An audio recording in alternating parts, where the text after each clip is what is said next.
पुढे देखील एक मोठी बातमी आपण पाहतोय, ती म्हणजे लहान वयातच मुलांना हृदयाशी संबंधित आजार जडत असल्याचं आरोग्य तपासणी मोहिमेतून आता समोर आल्याचं कळतंय। मागील 4 वर्षांमध्ये राज्यातील 9824 विद्यार्थ्यांवर हृदयाशी संबंधित शस्त्रक्रिया या करण्यात आल्या। आरोग्य विभागाच्या राष्ट्रीय बालस्वास्थ्य कार्यक्रमांतर्गत शाळा आणि अंगणवाडीतील 0 ते 18 वर्ष वयोगटातील विद्यार्थ्यांची मोफत आरोग्य तपासणी केली जाते। वर्ष 2020-21 या काळामध्ये कोरोना परिस्थितीमुळे आरोग्य तपासणी मोहिमेवर मर्यादा आल्या होत्या। त्यामुळे तपासणीत राज्यातील 549 बालकांमध्ये गंभीर स्वरूपाचा हृदय दोष आढळून आल्याचं समोर आलंय। त्यांच्यावरती हृदय शस्त्रक्रिया पार पडल्या आहेत।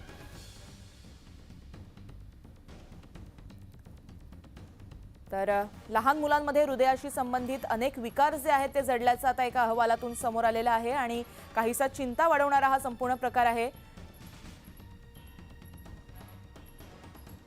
यानंतर पुन्हा घेऊयात काही झटपट बातम्यांचा आढावा। आंध्र प्रदेशातील अच्युतामपूर इथं बुधवारी एका फार्मा कंपनीच्या कारखान्याला लागलेल्या आगीमध्ये आतापर्यंत 17 कर्मचाऱ्यांचा मृत्यू झालाय।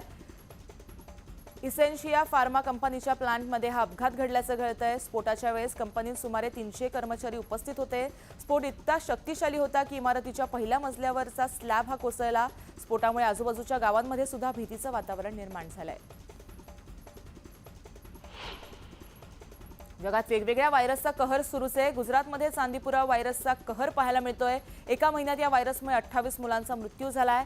गुजरातमध्ये आतापर्यंत व्हायरस इन्सेफायलायटिसच्या 164 प्रकरणाची नोंद झाली आहे ती आता समोर आली आहे। यामध्ये 101 मुलांचा संसर्गामुळे मृत्यू झाल्याचं कळतंय। आतापर्यंत आढळलेल्या या 164 प्रकरणांपैकी 61 चांदीपुरा विषाणूंमुळे झाल्याचं कळतंय, अशी माहिती आरोग्यमंत्री ऋषिकेश पटेल यांनी दिली आहे।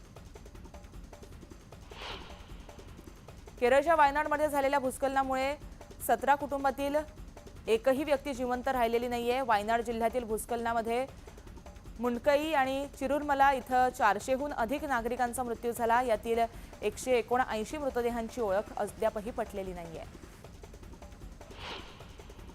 येत्या 6 महिन्यांमध्ये देशभरात एक नवी कर संहिता किंवा नवा प्राप्तिकर कायदा लागू केला जाणार आहे। या कायद्याची भाषा करदात्यांना सहज समजेल अशी असणार आहे।